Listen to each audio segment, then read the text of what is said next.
Hello everyone, welcome to the my YouTube channel Jwala sir study. इस video में हम देखेंगे मौर्य साम्राज्य। मौर्य साम्राज्य के अंतर्गत चंद्रगुप्त मौर्य, बिंदुसार एवं सम्राट अशोक के बारे में संपूर्ण जानकारी प्राप्त करेंगे।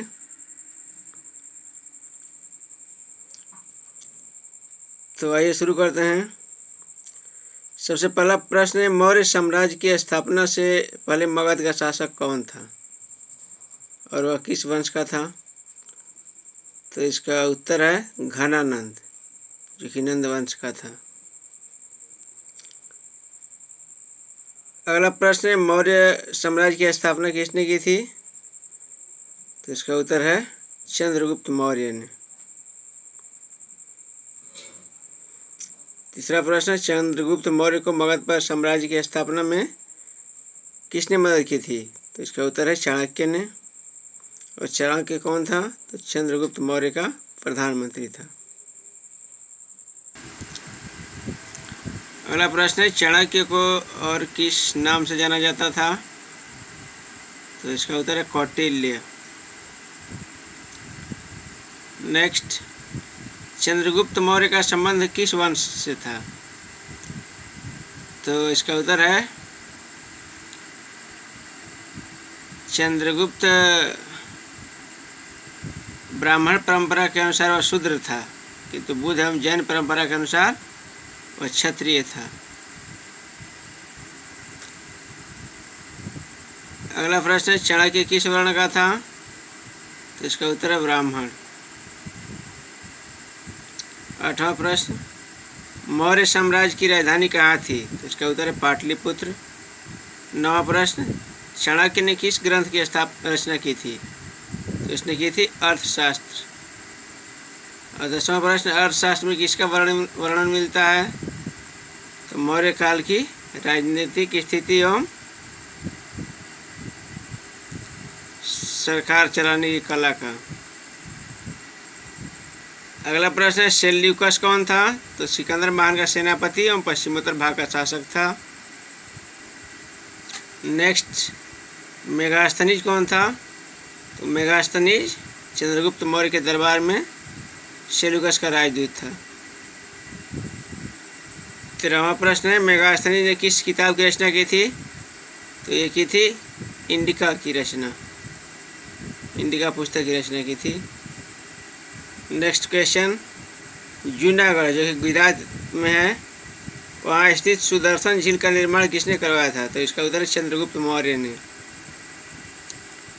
अगला है, चंद्रगुप्त मौर्य ने अपने जीवन के अंतिम चरण में कौन सा धर्म ग्रहण किया था? तो इसने जैन धर्म को। और किसके संपर्क में आकर चंद्रगुप्त मौर्य ने जैन धर्म ग्रहण किया था? तो जैन मुनि भद्रबाहु के संपर्क में आकर। अगला है, मौर्य काल में शिक्षा का सबसे बड़ा केंद्र कहाँ था? तो यह था तक्षशिला विश्वविद्यालय, जो कि तक्षशिला में स्थित है। नेक्स्ट है, चंद्रगुप्त मौर्य की मृत्यु किस प्रकार और कहाँ हुई थी? इसका उत्तर श्रवण बेलगोला, जो कि मैसूर नामक स्थान पर है। तो अनशन में उपवास के कारण अपना शरीर त्याग दिया था। अगला प्रश्न, उस पहाड़ी का क्या नाम है जिस पर चंद्रगुप्त मौर्य ने अपना शरीर त्यागा? तो इसका उत्तर है चंद्रगिरी। नेक्स्ट, चंद्रगुप्त मौर्य की मृत्यु कब हुई थी? 298 ईस्वी पूर्व में। और अगला है, चंद्रगुप्त मौर्य ने मगध पर कब से कब तक शासन किया था? 322 ईस्वी पूर्व से 298 ईस्वी पूर्व तक, लगभग 24 सालों तक। और नेक्स्ट, चंद्रगुप्त मौर्य के बाद मौर्य साम्राज्य के शासक कौन हुआ? तो चंद्रगुप्त मौर्य का पुत्र बिंदुसार। नेक्स्ट, यूनानियों ने बिंदुसार को कौन सा नाम दिया था? तो वो दिया था अमित्रघात। 24वां प्रश्न, बिंदुसार मगध साम्राज्य का शासक कब बना था? तो वो बना था 298 ईस्वी पूर्व में।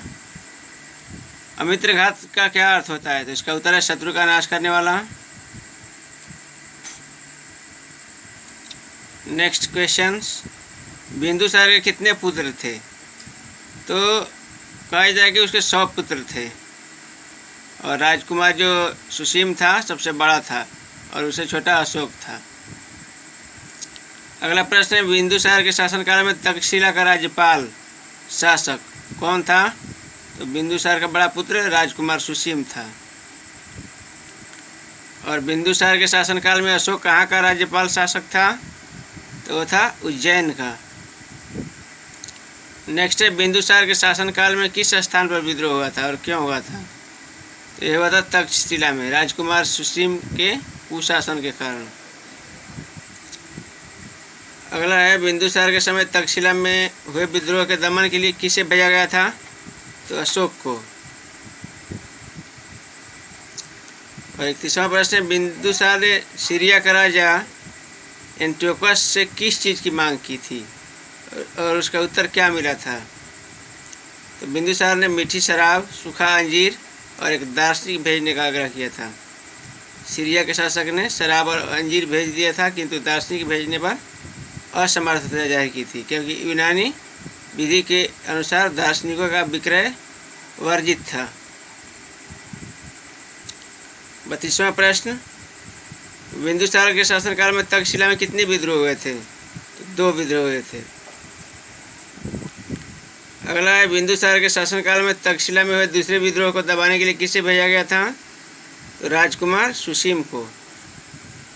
अगला है, बिंदुसार ने कब से कब तक शासन किया था? तो 298 ईस्वी पूर्व से 273 ईस्वी पूर्व तक, यानी 75 वर्षों तक शासन किया था, लगभग 25 वर्षों तक। बिंदुसार की मृत्यु कब हुई? तो 273 ईस्वी पूर्व में। अगला प्रश्न है, बिंदुसार की मृत्यु के बाद मौर्य साम्राज्य का दूसरा शासक, मौर्य साम्राज्य के शासक कौन बना? इसका उत्तर है अशोक, जो बिंदुसार का दूसरा पुत्र था। अगला प्रश्न है, मौर्य साम्राज्य का शासक अशोक कब बना था? तो 273 ईस्वी पूर्व में। नेक्स्ट है, अशोक का राज्याभिषेक कब हुआ था? तो मगध के शासक बनने के 4 वर्ष बाद, अर्थात 269 ईस्वी पूर्व में। नेक्स्ट क्वेश्चन है, अशोक को राज सिंहासन प्राप्त करने के लिए कितने भाइयों का वध करना पड़ा था? इसका उत्तर है 99 भाइयों का। क्वेश्चन नंबर 40, अशोक की राजधानी कहाँ थी? तो इस अशोक की राजधानी थी पाटलिपुत्र। नेक्स्ट, अशोक की माता का नाम क्या था? तो अशोक की माता का नाम था सुभद्रांगी, दूसरा नाम था धर्मा। अगला, कश्मीर में श्रीनगर शहर की स्थापना किसने की थी? तो ये की थी अशोक ने। अगला, कलिंग को विजय किसने और कब किया था? तो अशोक ने किया था 261 ईस्वी पूर्व में। अगला है, किस युद्ध के पश्चात अशोक ने सदा के लिए युद्ध को त्यागने की घोषणा की? तो उत्तर है कलिंग युद्ध के बाद, क्योंकि इस युद्ध में हुए भीषण नरसंहार से अशोक का मन द्रवित हो गया। क्वेश्चन 45, किस युद्ध के पश्चात अशोक ने बौद्ध धर्म ग्रहण कर लिया? तो उत्तर है कलिंग युद्ध के पश्चात। और अशोक को बौद्ध धर्म में किसने दीक्षा दी थी? तो ये दी थी उपगुप्त ने, जो बौद्ध भिक्षु था। क्वेश्चन 47, बौद्ध धर्म ग्रहण करने से पूर्व अशोक किस धर्म का अनुयायी था? तो ये था अशोक भगवान शिव का उपासक था। अगला है, तीसरी बौद्ध संगीति सभा कहाँ और किसके शासनकाल में हुआ? तो हुआ पाटलिपुत्र में, अशोक के शासनकाल में। अगला है, अशोक ने आजीवकों के रहने हेतु 4 गुफाओं का निर्माण किस स्थान पर करवाया था? तो करवाया था बिहार के गया जिले के बराबर की पहाड़ियों में। अगला है 50वां, सांची का स्तूप किस शासक ने बनवाया था? तो इसका उत्तर है अशोक ने। नेक्स्ट, भारहूत का स्तूप किसने बनवाया था? तो इसका भी उत्तर है अशोक ने। अगला प्रश्न है, 4 सिंहों के शीर्ष का स्तंभ अशोक ने कहाँ बनवाया था? इसका उत्तर है सारनाथ में। क्वेश्चन नेक्स्ट, अशोक के इतिहास की संपूर्ण जानकारी हमें किस स्रोत से मिलती है? तो इसका उत्तर है अभिलेखों के द्वारा। अगला है, अपने धर्म के प्रचार के लिए अशोक ने किस साधनों का उपयोग किया?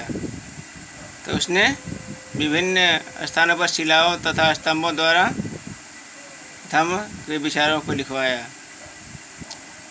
अगला है, अशोक के अभिलेखों को प्रमुख रूप से कितने वर्गों में बांटा गया है? तो इसका उत्तर है शिलालेख, स्तंभ लेख तथा गुहा लेख। नेक्स्ट, अशोक के अभिलेख किस लिपि में लिखे गए थे? इसका उत्तर है ब्राह्मी, खरोष्टी, ग्रीक एवं आर्मेइक में। अगला है, अफगानिस्तान से किस लिपि के अभिलेख मिले हैं? तो ग्रीक एवं आर्मेइक के। नेक्स्ट है, अशोक के शिलालेख कितने हैं? इन्हें पढ़ने में सर्वप्रथम किसे सफलता मिली? तो इसका उत्तर है अशोक के 14 अभिलेख हैं, जिसे 1837 ईस्वी में जेम्स प्रिंसेप ने पढ़ने में सफलता प्राप्त की और यह 8 स्थानों में पाए गए हैं। अब देखते हैं उन 8 स्थानों के नाम। पहला है शहबाजगढ़ी में, जो कि पेशावर पाकिस्तान में है। इसमें पशुवध एवं निषेध एवं निंदा की गई है। पशुवध की निषेध एवं निंदा की गई है। दूसरा है मानसेहरा, हजारा पाकिस्तान में। इसमें पशु एवं मनुष्य दोनों की चिकित्सा व्यवस्था का उल्लेख है।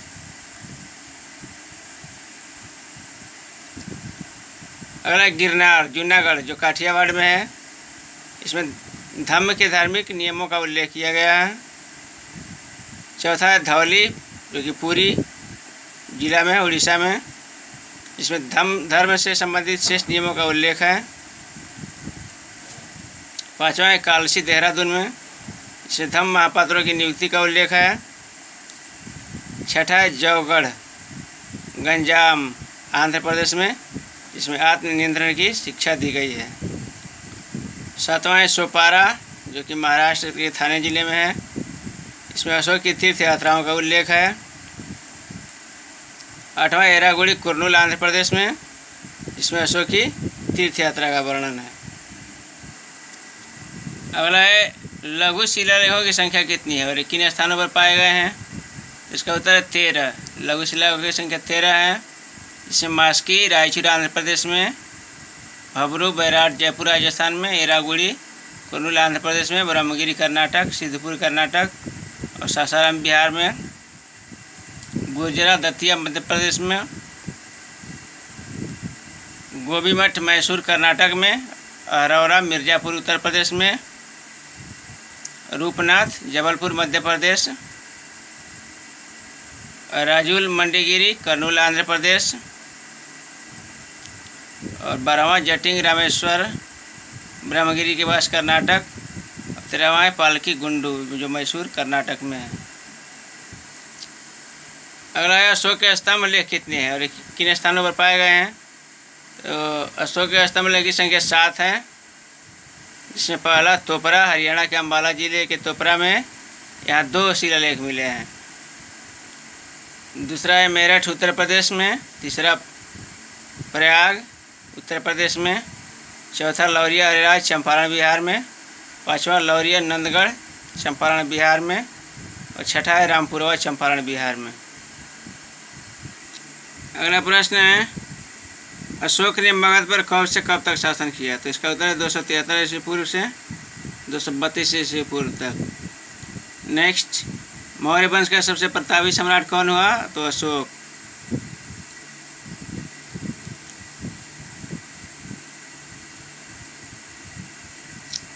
और मौर्य वंश का शासन कब समाप्त हुआ? तो 185 ईस्वी पूर्व में।